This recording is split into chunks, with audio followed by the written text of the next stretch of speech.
জুলাই গণ অভ্যুত্থানের আকাঙ্ক্ষার আলোকে বৈষম্যহীন বাংলাদেশ গড়ে তোলার আহ্বান জানিয়েছেন ভারপ্রাপ্ত রাষ্ট্রপতি হাফিজ উদ্দিন আহমদ বীর বিক্রম। রাজধানীর চিনমৈত্রী সম্মেলন কেন্দ্রে জুলাই শহীদদের পরিবার ও আহতদের সংবর্ধনা অনুষ্ঠানে এসব কথা বলেন তিনি। এ সময় জুলাই গণহত্যার বিচার নিশ্চিতের দাবি জানান বক্তারা। আনোয়ার হোসেনের রিপোর্ট। জুলাই গণ অভ্যুত্থান দিবস উপলক্ষে রাজধানীর চিনমৈত্রী সম্মেলন কেন্দ্রে আয়োজন করা হয় জুলাই শহীদদের পরিবার ও আহতদের সংবর্ধনা অনুষ্ঠান। অনুষ্ঠানে সবচেয়ে আবেগঘন মুহূর্ত তৈরি হয় যখন চোখ হারানো জুলাই যোদ্ধা মাহবুব আলমকে হাত ধরে মঞ্চে নিয়ে যান মা খালেদা বেগম।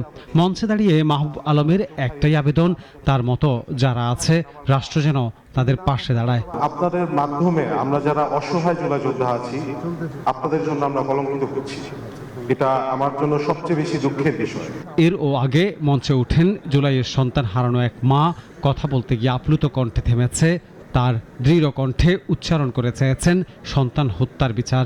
আমার সন্তান রাষ্ট্রের আইন অনুসারে সে সেলুট পাওয়ার যোগ্য কিনা আমি জানি না, কিন্তু মা হিসেবে আমার সন্তান যে দেশের জন্য জীবন দিয়ে গেল, বা বাকি 2000 সন্তান জীবন দিয়ে গেল, এতগুলো সন্তান হাত পা হারালো, যারা অংশগ্রহণ করলো দেশের জন্য, অন্তত তাদের জন্য একটা সেলুট আমি মা হিসেবে দিয়ে যাচ্ছি।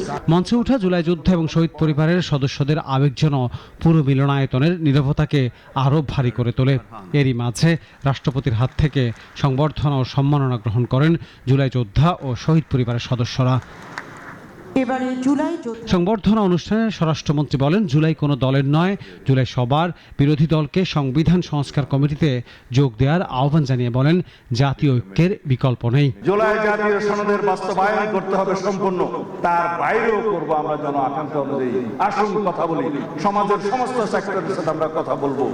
তাদের প্রত্যাশা কি, জুলাই যোদ্ধাদের প্রত্যাশা কি, সাংবাদিক বন্ধুদের প্রত্যাশা কি, আইনজীবীদের প্রত্যাশা কি, বিশেষজ্ঞদের কাছে আমরা মতামত নেব। অনুষ্ঠানে প্রধান অতিথির বক্তব্যে ভারপ্রাপ্ত রাষ্ট্রপতি হাফিজ উদ্দিন আহমদ বীর বিক্রম শহীদদের আত্মার মাগফিরাত কামনা করেন। তিনি বলেন, জাতির মধ্যে কোনো বিভাজন কাম্য নয়। জুলাই শহীদের রক্তের দাম দিতে বৈষম্যহীন বাংলাদেশ গড়ে তুলতে হবে। আজ আমরা একটি নতুন যাত্রার সূচনা পর্বে দাঁড়িয়ে আছি।